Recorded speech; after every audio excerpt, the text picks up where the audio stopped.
Hello, my name is Lily Arthur. I'm an activist, a political activist I suppose, and this is my book launch, and we're launching my book Prisoner of the State. It's sort of a semi-autobiography of myself and 150,000 other women like myself. Now, the book took me a long time to write, nearly 40 years. And now we've come to the culmination of all that time, and hopefully it will be a success and a tribute to all those people that have stood behind, our organisation Origins, and hopefully, it'll give some people some idea about what happened to young women from the 1950s through to the 1980s, about the forced adoption of their newborns. Anyway, sit back and enjoy the launch, and I hope that you'll take something away from it. And thank you for watching the video. Now, I have been so overwhelmed that I have this wonderful, wonderful woman, an award-winning writer of 8 bestsellers?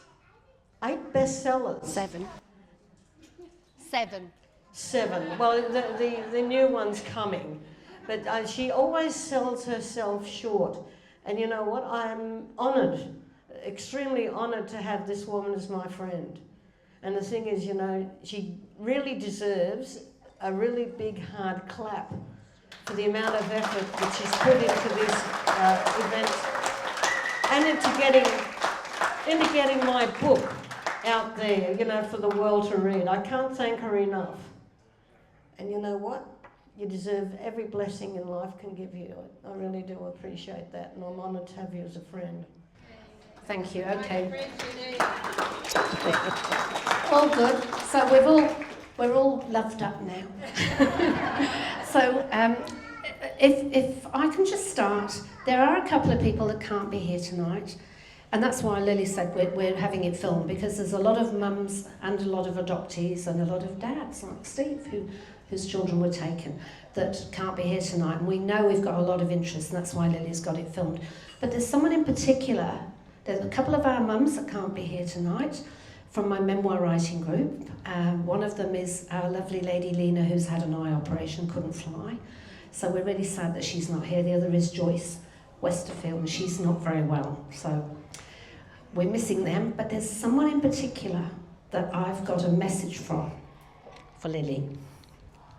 And I nearly spoiled the surprise last night by accidentally sending a message to this person to thank him, and I sent it to Lily by accident. And I did a big freak out and had to ring her up and say, have you read your messages? No. Can you please not read your message? Can you delete without reading? So I hope you did that. So this will mean something to the ladies at my memoir table and the women who have been involved with Origins and forced adoption for many years. This is a message from the Honourable Naim Mushin, who was a former Family Court Justice, Australian Family Court Justice, and he was the person appointed by the Attorney General, Nicola Roxon, to take all the statements of all the women, or all the survivors of forced adoption. So he went around Australia 4 times in 2 years, collecting all the statements from women who'd had their babies stolen. And he can't be here tonight because his wife has a birthday today.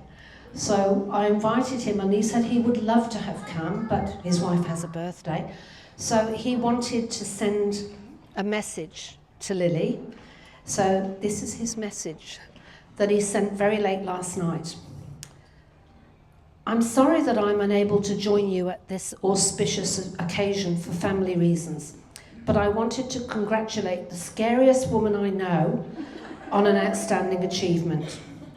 I remember reading the judgment in Lily's case against the state of Queensland. I'll go into that later, but Lily, actually being Lily, took the state to court and took the Catholic Church to court all at the same time.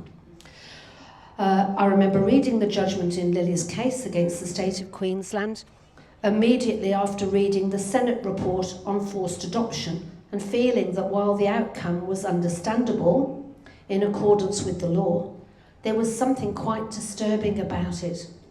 Someone who had been treated so appallingly, so badly, should have a legal remedy. It was one of the bases for my readily accepting the invitation of Attorney General Roxon to chair the Apology Reference Group. Over the next several years, I kept going back to that judgment and always had the same reaction. I have referred many people to it. I vividly recall meeting Lily very soon after my appointment. I went to Sydney with a senior person from the Attorney General's Department to talk to Lily about a problem which had arisen. Why Lily? Because she was an important person in forced adoption and her opinion mattered. I remember coming away from that meeting and saying to my colleague, God, she's scary. It has obviously stuck to this day. Lily, prisoner of the state, is a very important contribution to our understanding of forced adoption. It is personal from the heart, raw, and in your typical way, pulls no punches. My warmest congratulations on its launch and strength to your arm. Best wishes, Nahum Mushin. That is indeed an accolade. So my name's Megan Norris. I've written the foreword to Lily's book. I'm also a writer with Big Sky Publishing. So that's the publishing arm that's taken Lily's book. And I want her to talk about the book. But in the foreword, when I interviewed Nahum Mushin for a story I wrote recently for Good Weekend magazine on forced adoption, and Lily was the main linchpin of that story, and another lady called Linda Bryant, and I interviewed other people for that story. That story was huge. I'm still getting emails. I had one this morning. I get emails every single day since October on this article that I wrote. It's been very controversial. But in that, I rang Nahum Mushin to interview him, and he said, has she told you that I think she's the scariest woman I've ever met? I said, she has actually, and actually she wears it like a badge of honour. And he said, yeah, well, she would. So when I wrote my foreword, I referred to that in it. That's why he's written that. And after I sent him a copy of the manuscript to read with the foreword, because we'd quoted him, he rang me and he said, you've made a mistake in the foreword. And I thought, oh my God, the last thing you want to do is misquote a judge. That's a really bad thing to do. And he said, you've got something wrong in the foreword. And I said, oh, what is it? He said, you've said that I think Lily's the scariest woman I know. And I said, yes. And he said, you said that I said it jokingly. And I wasn't joking. So let's turn to the scariest woman in Australia. And let's talk about prisoner of the state. So Lily, I've done a little slideshow for you, which sounds nothing to most people, but for someone as untechnological as me, it took me like hours. So we're going to run through that. So the reason why this book is so important is that it gives a voice to 150,000 other Australian mothers, young, vulnerable, unmarried mothers, whose babies were stolen from them. Lily Arthur's 8-day-old son Shane, Steve's 8-day-old son, was one of those babies. Among those babies were babies from the ladies at the table over there. So Lily's not the only one in the room tonight whose baby was stolen, which is what makes her book so unique and different, because it's not just her story. It's much more than an explosive, personal, first-hand account of loss. It is a story that all of these women relate to. So, you know, lots of ladies at that table lost their babies, and there are 2 ladies at that table who were adopted and taken from their mothers. After I wrote the Good Weekend story, there's a guy over there who from my dog walking group. I never mentioned my dog group, my dog gathering group over there. And he came up to me and said, I was taken from my mother as a newborn baby when she was 14. And his partner told me that her mother only some time ago told her that she'd got a sibling in Germany that was taken from her. So it touches a lot of lives. So Lily, can you tell us about Prisoner of the State and why this book is so important to you? Well, I started writing the book about 40 years ago, and I thought, well, I'll put things down so I can remember them, and, you know, one day if I meet my son, I'd be able to tell him the story about what happened to us. But anyway, the years rambled on, the decades rambled on, and a chapter here, a chapter there, and it seemed like it was never going to end. And at the end of the day, you know, like after I'd been through all the chapters, which you'll probably read about in the book, it came to a point where I thought, well, this story has to have an end. It has to have a finish. And at the end of the day, you know, I made basically the national apology from Julia Gillard, the end of the story. But then I found out a couple of years later, oh, hang on, this is not the end of the story, because we've achieved very little, despite 5 state inquiries and a Senate inquiry. We've achieved very little on this subject. It's almost like a heavy blanket comes down on every time we raise our voice to suffocate us and shut us up. So at the end of the day, I had to make the choice of, you know, getting the book out there and then, you know, letting the wider community make judgments on it. So that's the reason why I wrote the book. And of course, I was bored in COVID, so, you know, ample time to sit there and, you know, get my act together and get done with it. But it's been regurgitated and rewashed and relaunched, and this book that you see today is probably, you know, a far more powerful edition of the first attempt that I made at writing the book. But anyway, I'll pass it over to you because I think I'm worn out trying to explain all that.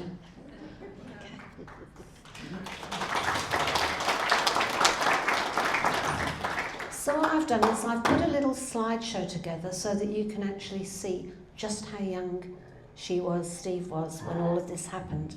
Because it's quite unfathomable, isn't it? I think there's a lot of people in the room. I know that we talked about this amongst my own group over there at the weekend, that this could be us. Like, this was our generation for a lot of us. This could have been any of us. And there for the grace of God. So this was Lily, a child of the swinging 60s. This is the photo that we chose for the front cover because it was obvious she looked so young, she looked so vulnerable, and that picture was taken, Lily, wasn't it, just after you were released from the home, which I'll talk about in a bit more detail. So I thought I'd put some pictures together so that you can see this was Lily in the 60s. And it's so ironic that we were in a period of time between the sort of draconian post-war years and the swinging 60s and the era of all we need is love. And all of these things were happening, all this sexual revolution was going on, the contraceptive pill was starting to be introduced, and it was an era of free love, except it wasn't. It wasn't. So, there's Steve. There's Steve here. So there was Steve. That's Steve at the front here to the left in his band. So Lily, can you tell us a little bit about your life before the nightmare began, so we can get a bit of a sense of your scene? And we're going to tell you enough to interest you, but not enough to spoil the book. Well, it's painful to go back to that time because I was just a normal teenager. And, you know, I lived up here at Woodridge and eventually moved down to, I think it was Rocklea, where I moved into a half a house with Steve. And he was very different, you know, to, I suppose, most other boys around about my time, but he was very outgoing and very personable, and I liked him very much, and you know, we gradually got ourselves together, and I was just a normal young woman, happy, carefree, you know, looking forward to the next chapter of my life, and nothing out of the ordinary. And that's how we started it off. But you know, we had what we thought was a future at the time, and you know, didn't think about anything else outside of the two of us, I suppose. But anyway, life is a habit of dealing you a hand that you don't expect to get, so that goes to the next part of the story. So Lily was 3 weeks shy of her 17th birthday, fast asleep in bed, when the police rocked up on her doorstep in Rockley, and she thought they'd come because the neighbours were complaining about Steve's band practice, and they dragged her out of bed and hauled her off to jail. And her crime was that she was single and pregnant, and it was a reportable offence in 1967, or 67 it was, February 67. It was a reportable offence. She could get a criminal record for that. And she was carted off to jail, taken before the Children's Court the following morning, where the magistrates deemed she was in moral danger. And she was taken to the Magdalene Laundry, it's a very notorious laundry, the Magdalene Steam Laundry in Wooloowin. And she was kept there for a week while they tried to find her parents. Well, they didn't try very hard. They weren't trying because her unborn baby, her 6-week-old unborn baby, was already on the radar of the Department of Children's Services. They didn't want to let Lily go. And it was like lots of other young women, she was easy prey. So can you tell us, I found a photo, an old photo that I've put up here. This wasn't the Magdalene Laundry, but it was a Magdalene Laundry, and they were all the same. I've got this photo because it's very similar to the laundry where I was placed in. We had the big rollers there that fed the sheets through, and there was 2 of them actually. And you know, 2 girls would be standing on one side pushing the sheets through, and I'd be standing on the other side folding them all day. So that's basically how it looked. We had a white uniform that we wore and a pair of thongs, so that was, you know, our garments that we had. But pretty much very similar to that. I won't go into too much detail about that, but Lily was kept at that laundry till the day she went into labour. And she went into labour at Mass, and she was taken straight to the Women's Hospital in Brisbane, where she was shackled to her bed, which was a common practice for young unmarried women in those days. They were shackled to her bed. Sometimes they were not given any pain relief to punish them. Sometimes they were given pain relief, or they were drugged to the eyeballs so they didn't know what was happening. And the baby was taken from them the minute the baby took its first breath. So they never got to see their baby, but they did not go into hospital knowing that was going to happen. So Lily went into hospital expecting she'd bring her baby home, not knowing that it had been earmarked for adoption the whole time she was there, and that's why she was there. So, and this is a similar story that the ladies at my memoir group have talked about. None of them realised that that was the plan. So I won't go into that because it will spoil the book, but the baby was taken from her immediately. She was then drugged to the eyeballs, and we were going through medical records this week. I went through 350 piles of medical records and submissions the weekend before last, reading what happened, reading what drugs they were given, and the amount of psychotropic drugs and phenobarbital and Largactil and mind-altering, mind-bending drugs that they were given in overdose to make them so scrambled and confused that some people were given papers to sign. They were told they were discharge papers, but they were adoption papers. Or they were told the baby was dead. The baby wasn't dead. The baby had been taken in a process called rapid adoption and given to a couple who were married and couldn't have their own children. So mum was told, young unmarried mum was told the baby was dead. And the baby turns up 35 years later on the doorstep saying, "Did you have a baby at the Crown Street Hospital in Sydney?" And that child was never dead. So there were a lot of atrocities there. One of them we found here when I was digging. It happened right across Australia, across the world, and it was in public and private hospitals. One private hospital in Brisbane, St Mary's, had a dreadful reputation. They had a dreadful matron called Matron McGregor. And what she was doing was illegal again. She was brokering deals to sell those babies before they were born to interstate infertile couples, which was trafficking them, which was actually illegal, wasn't it, Lily? Yes. So can you talk a little bit about that? Matron McGregor run a married mother's home, and what she was doing was she was selling the babies, right, for £50. But a lot of those babies were taken interstate where they weren't allowed to be going across the borders. But what else she was doing was she was selling the babies to people from Papua New Guinea and places like that. So she'd be shipping babies out of the country without any legal authority or without a passport or anything. And having been born in Australia and then their adoptions formalised in New Guinea, they couldn't get their records. So, you know, they were left in limbo as to, you know, whether they could ever have any rights under the Australian legislation. But, I mean, she persisted with that until the state finally said to her, if you don't stop, you know, there's going to be severe consequences to that. But anyway, it was a nightmare. We have got quite a few women that have dealt with Matron McGregor. Highly unlawful, but, you know, one of the chief traffickers of children in Queensland. And actually, when she died, they found a suitcase under her bed full of photos of little babies, little newborn babies with their real names on the back. Babies that she'd sold. So, you know, it was a real viper's nest once you start looking at it. This picture here of Lily can you tell us about that, Lily? Because I think that picture's quite a haunting picture. So Lily was forced to give birth, shackled to a bed, the baby's taken away from her, and the baby's sent to live with strangers. Baby's handed to strangers. Lily's dosed on a drug called diethylstilbistro, or Stilbistro. It's got about 300 other names, doesn't it?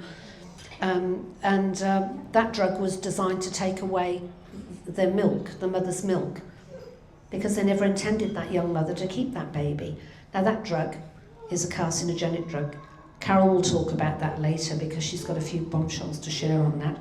But Lily was then sent back to the home, kept at the home, and they kept her there until after the 30-day revocation period, where if she had known her legal rights, she could have changed her mind. But she didn't know her legal rights. She didn't have any rights as a prisoner of the state.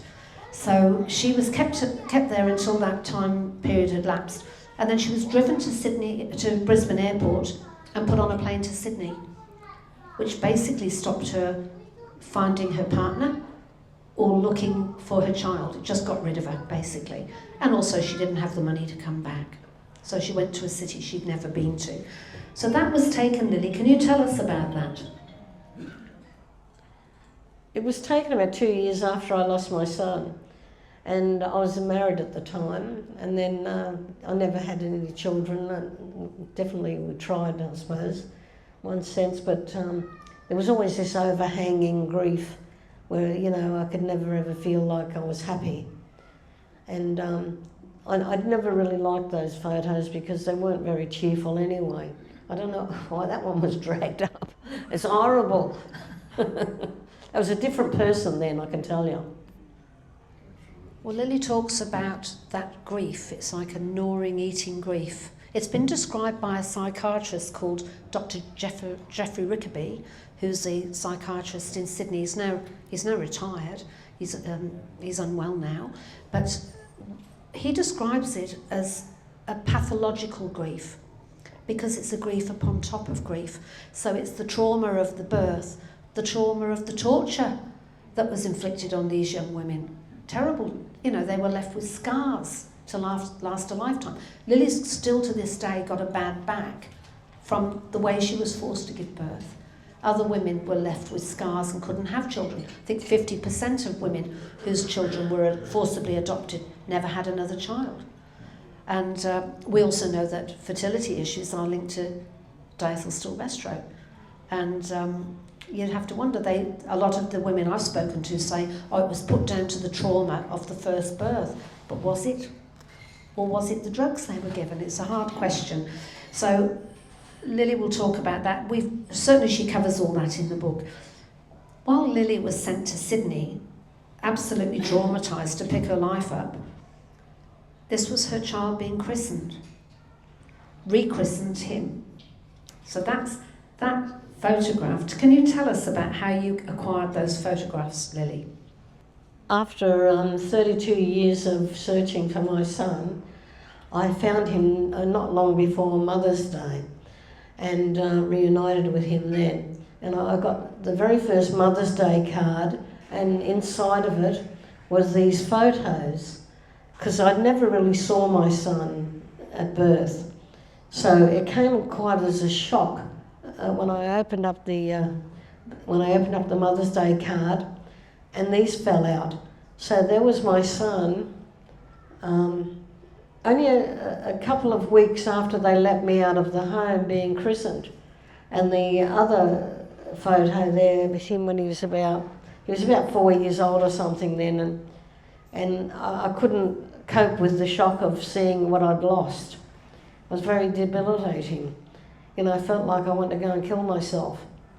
But it's a case of, just got to be thankful that I actually got to see some photos of him while he was growing up. Anyway. And Lily told me that, she felt like someone was showing her a snapshot of a life that had been stolen from her. Some other mother was living her life, being a mother to her child, and not her. It's a really raw thing to hear, and I'm sure a lot of the ladies over in my memoir group will understand that. So Lily got married 12 months to the day after she was released from that home. And I think a lot of the ladies that have shared their stories with me will relate to that they almost all went into abusive relationships. That was what you were told when you left the home, wasn't it? I think most people said they were told, don't tell anyone what happened here. Don't tell anyone that you were pregnant, your baby was taken, because no man wants damaged goods. Nobody wants to marry second-hand goods. Anyway, just go and forget about it and go and have another baby. So, there was a very callous attitude. Can you just tell us a little bit about that marriage? It was more of a marriage of convenience, because I had a dreadful stepfather, and I had to get away. I had to get away from living with them. I'd been dumped onto them, and they didn't want me there. But the thing is, I suppose you could say that my first husband chased me until he caught me, and I was just happy that they were prepared to give me a roof over my head, and I went there, and I lived with my first in-laws for 23 years, looking after them and being the perfect housekeeper and whatever. But anyway, it wasn't a very good marriage, and I won't go into that in detail because it's all in the book. Lily found a photograph that she sent me this morning. Well, she sent me these. So Lily went on to have another child, not to the husband that she married, because it was ironic that she married an infertile man. And so she couldn't have another child. And she ended up, it's a long story, it's all in the book, but she ended up running away, having a bit of a fling, looking for Steve. She didn't find him. I think she found that he'd just got married. So she went back to Sydney, and she ended up having this hippie lifestyle in King's Cross. And it was, late 60s. And she had Amanda. And Amanda, she very nearly lost Amanda to forced adoption also. Can you just tell us about that, Lily? And about the notes that the social worker made of you? I was a married woman. I was separated from my husband, and I booked into Crown Street Hospital. Anyway, years later, I got my medical records, and my medical records were marked, this baby is for adoption. So I nearly lost my daughter. But, I went into a sort of trauma, I suppose, because they never showed her to me for over 2 days, and my husband demanded to see the child.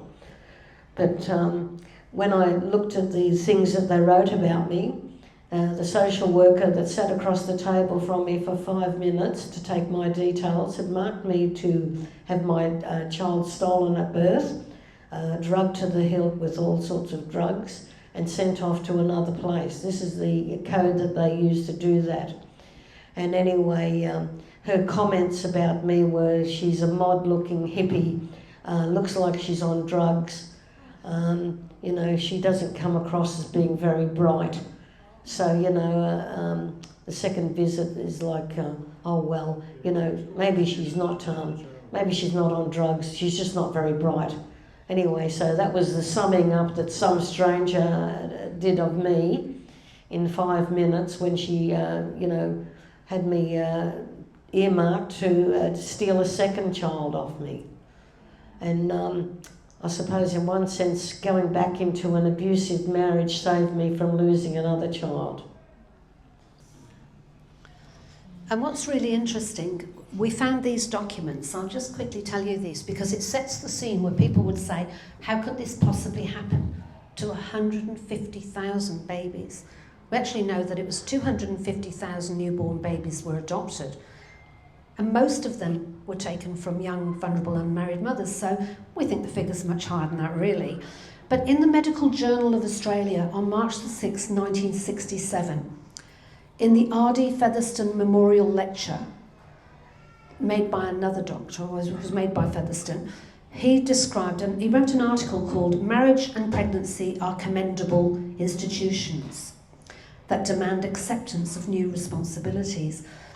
Basically, the whole adoption thing was based on the desire to keep the institution of marriage alive. So there were a lot of infertile couples after the war, after the Second World War. There was an outbreak, it was massive, wasn't it? It was an epidemic of chlamydia, and that was causing infertility for women in fallopian tubes. It was causing infertility in men, and people were not happy couples wanting to get divorced. And marriage guidance, British Marriage Guidance Council, were very instrumental in setting up counselling to keep the institution of marriage alive. And hey, guess what idea they came up with?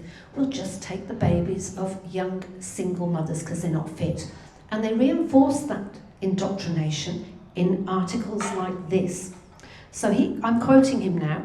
Some wives willingly become pregnant because it makes them the centre of attention. Pregnancy is a form of exhibitionism, and the last thing wanted is the responsibility of a child. So they're drumming that. This is a lecture he gave to other obstetricians and doctors. So these young mums, they don't really want their babies, they're just showing off. So he goes on to say, the obstetrician has a particular duty when dealing with single girls who become pregnant. This is a big problem in Australia. In 1958, almost 1 in 20 of all births to unmarried mothers were to unmarried mothers, 10,000 in all. Those who marry with shotgun weddings, are inclined to find marriage dissolved with a shotgun. So they were trying to discourage youngsters, so that young couples find out that the partner is pregnant, so they get married because they could. They were young. So the government changed the age of consent and raised it so they couldn't. And that freed up an access, they could tap into an available supply of babies. They just took them from unmarried mothers. So I found that, and I also found another article in a medical journal by another doctor called Ferry Grunset. And he said, well, basically, you don't have to concern yourself about these women because they're retarded. That's why, because they're young and single and they're not too bright and they're retarded. And so that attitude, and he said it the year that Lily gave birth to Amanda, her second child. He told that to a conference of doctors. Don't concern yourself with them. Don't concern yourself with the law, because they're retarded. They're not fit. You have to take the child away because they're not fit. And that was what that notation on your file was about. It's social conditioning, isn't it? Yep. And that's how you were seen. So this is Amanda. This is Lily with Amanda in the 70s. Lily living an unhappy life with a husband that she didn't love. Mother of the 70s. This photo Lily sent me this morning, actually. And if you look at that photo, and it reminded me a lot, I do a lot of murder books, and I do a lot of DV murder. And I do a lot of murder where disgruntled ex-husbands kill their children to punish the wife for daring to end the marriage. And they all look like that. It was really struck me. It's a very empty, sort of hollow, not quite emotionally present gaze. It's a very familiar picture that I've seen over many years. So there she is, there. Hang on, I'm just going down there, bear with me. And then Lily got out of that marriage and she met Des, who's over there. So finally she meets someone. And with Des's help and support, Lily then decides she's going to take a law course. She's going to do a law degree. And she's going to arm up. And she's going to find her child. And she's going to find out what actually happened. What right did they have to take her child? Can you talk about that, Lily? Because it's so significant. Well, I could never ever put together the pieces of what had happened to me. And it just didn't fit. And I decided I was going to study, so I thought, I'll go for study law and community welfare. And that's when I sort of like realised that, hang on just a minute, from my first phone call to the lady that ran Origins, that everything that had happened to me was illegal. So that just set the dogs running, and I thought, well, someone's going to pay for this. And I'm going to find my son and tell him, what they did to us was illegal. So that's what started me off on the journey of trying to find him. So Lily found out that the age of consent in Queensland at the time she gave birth was 16. Well, she was 17. So she should never have been there at all. She should not have been arrested. Her arrest was unlawful. Her detention was illegal. And the removal of her child, the forced removal of her child, was theft. So she was searching for her son. She eventually found him. And he was, how old was he, Lily? 40? 32. 32. So you'd been looking for him for a while. Can you just tell us a little bit about that? I started looking for him when he was 18. I put my name down on the register and never got any news. But he hadn't known he was adopted at that age. So eventually, when I actually found out his first name, because they didn't give me any information at all, I found out that he had a first name of Tim, and that's where we started. But I won't elaborate on that because I'll leave it to you to read in the book. It was an act of God, people say, when they read it. It really was, and to tell you any detail would really spoil the story, so we're not going to. But needless to say, she did find him eventually, and they were reunited, and that was difficult. It was not without its challenges. But having done that, the injustice of it all became huge for Lily.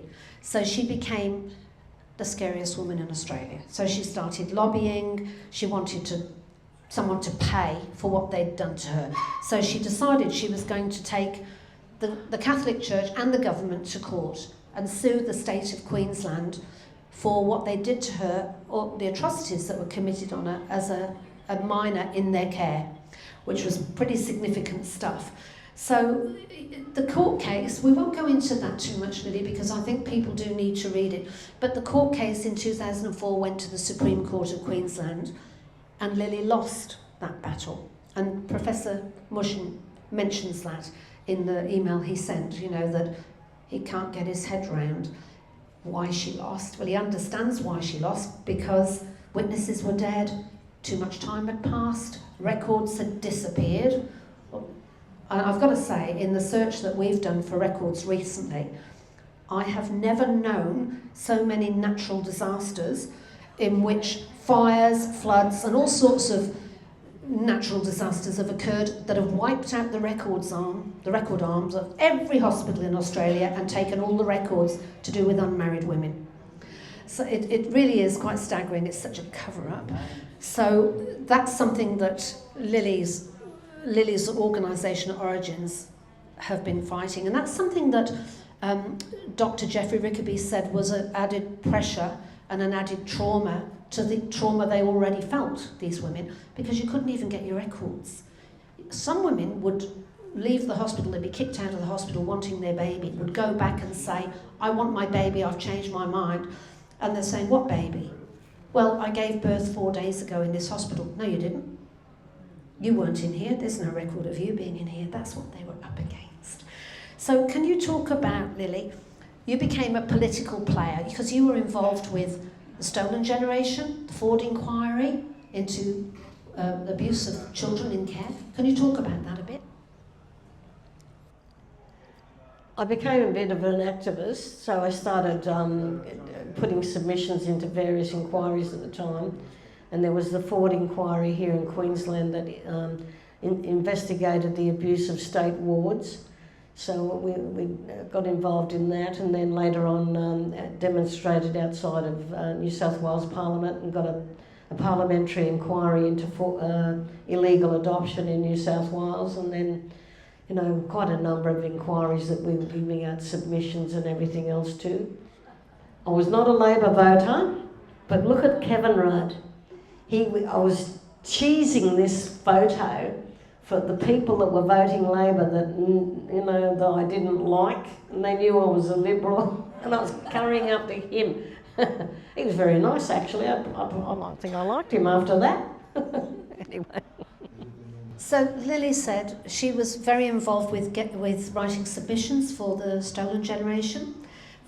Lily is an esteemed elder for the Indigenous people in Sydney, is that right? That's right. Sydney. She wrote a lot of submissions for them. She wrote a lot of submissions for the kids that were like child migrants that were abused in state care, the forgotten Australians, and then decided, you know, what about a national apology for us?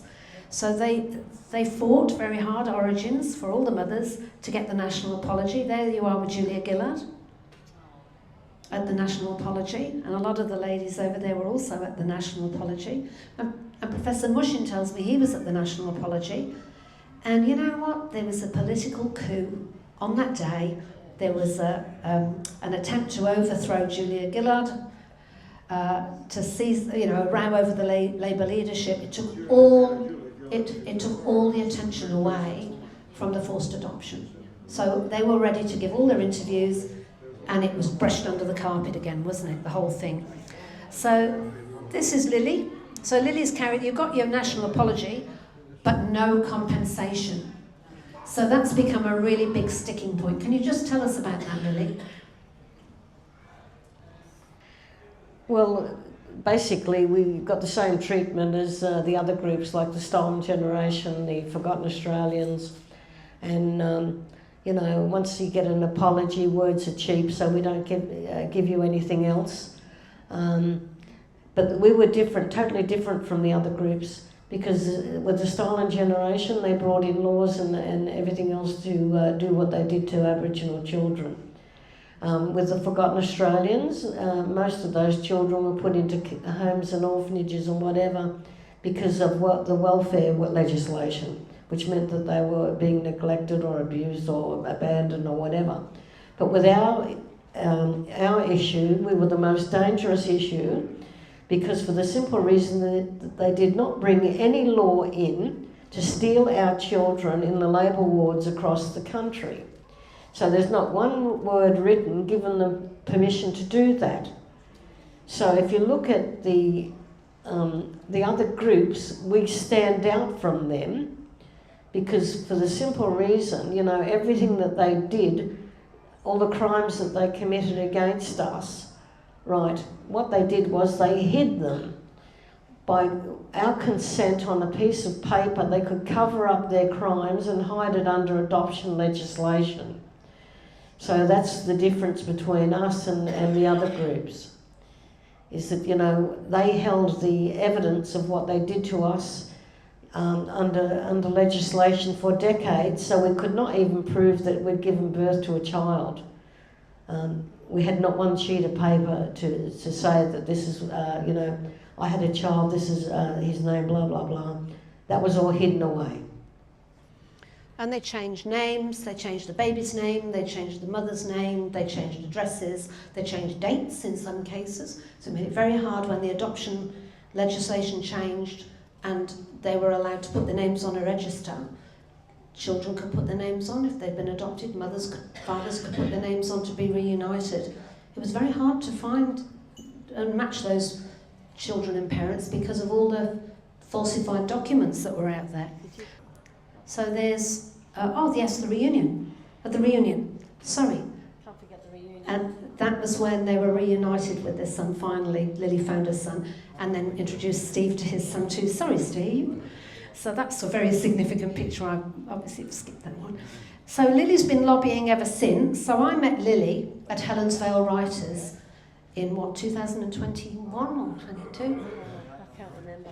And we were going around the room and people were talking about the projects they were working on, and Lily stood up and said she was working on this manuscript that she'd been bashing out on an old manual typewriter for 30 odd years, and you know, my ears pricked up, and it was such an explosive story, and I couldn't believe that after 40 years of covering crime I'd never heard of this. I'd never heard of forced adoption, which is terrible really. And I went over and asked her, and she showed me her manuscript. And I can remember I kissed your manuscript, and Lily still got it with my pink lippy on, stuck on the front of it. And I said, kiss for good luck, because this is such a great story. It's a terrible story, and it's a story for so many other people. It's much bigger than Lily, and she's the first to say that. So I wrote a story for Woman's Weekly, and she appeared on the front cover with the Queen. So she rang me from a servo in tears going, oh my God, I've just got the story in Woman's Weekly, and guess what? I'm on the front cover with the Queen. It doesn't get much better than that. So that was her story there. And then recently, she was on the front cover of Good Weekend. Well, the whole forced adoption issue was on the front cover of Good Weekend. And that's just gone viral, really, hasn't it, Lily? We've had phone calls from around the world, from documentary makers, from filmmakers in the UK, from people here. Just every day. I had another message this morning. It's just every day. And Lily has taken her case to the Commission for Human Rights as the mass violation of the fundamental rights of an entire generation of women, which is what it is in every way. So just tell us about why you took that there, Lily. Well, I suppose I've got a bit bored listening to all the excuses why we didn't deserve any sort of justice. So I thought, well, I'm sick of banging my head against the wall in this country. I've tried everything possible. Senate inquiries, apologies, parliamentary inquiries, court cases, politicians and everything else like that. And I think I've died. No, politicians, sick and tired of talking those people that don't have a brain in their head. Sorry about that, if there's any politicians here. They refuse the invitation, but anyway, never mind. I'll get them next time. But they always run when they see me coming anyway.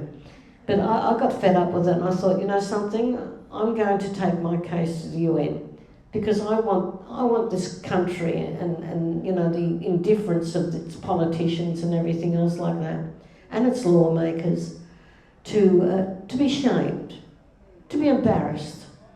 To, you know there are people out there that are suffering, and all they're doing is giving us, you know, a load of words, and putting us back into the hands of the people that abuse us for services. How dare they? How dare they put us into the hands of people who were partly responsible and wholly responsible for what happened to us? But they did that deliberately to keep people like me quiet. And what better way to keep people quiet is to put them back into the hands of their abusers. And they've done this deliberately and knowingly. And they think to themselves, well, I've had enough of playing this bloody game. I'm going to take my case, and hopefully, even if the UN says one sentence, about the shameful behaviour of the governments over here and the religious organisations, etc., that were involved in one of the greatest human rights crimes to ever happen in this country, and deliberately and willfully keep sweeping it under the mat. And hopefully, if people see this and say, well, I think she's right, and, we start speaking up about it, well, job's done, hopefully. And I'm looking forward to the next generation, our stolen children, to be jumping up even higher than I jumped. And I'm thinking, good on you. It's when these adopted children start speaking up, then that'll finish the whole process off of stealing other people's children, hopefully. Well, that was one of the things. That was one of the things that Mushin said when he was interviewing people, and I interviewed him for Good Weekend, and he said one of the things that he took away from the 400 submissions he collected for the parliamentary inquiry was the intergenerational crime. It is like with the stolen generation. Children who have no idea who their real families are. Their heritage is gone, their culture's gone, they have no sense of who they are. And Geoffrey Rickaby, the psychiatrist who was dealing with adoptees and people who'd adopted, and mums like Lily, he said one of the most terrible things was this loss of identity that he was seeing in people. They had just no idea who they were or where they were from. So that sort of sparked Lily's fight. So we're going to wrap up there. So there's Lily taking no prisoners with Prisoner of the State. It is an incredible book. I'm so honoured to have been asked to write the foreword for it. There's Lily, the family woman. So I see a lot of sides of Lily. So there's Lily. That was taken at Christmas with her big family and her grandchildren and her great-grandchildren and her niece, Georgia, over there.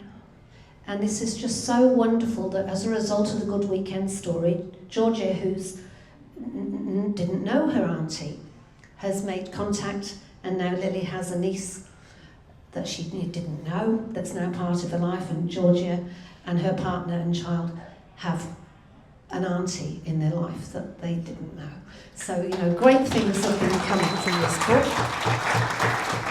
So I look at Lily, wife, mother, nana, great nana, warrior, or, as Professor Mushin says, the scariest woman in Australia. Thank you, Lily.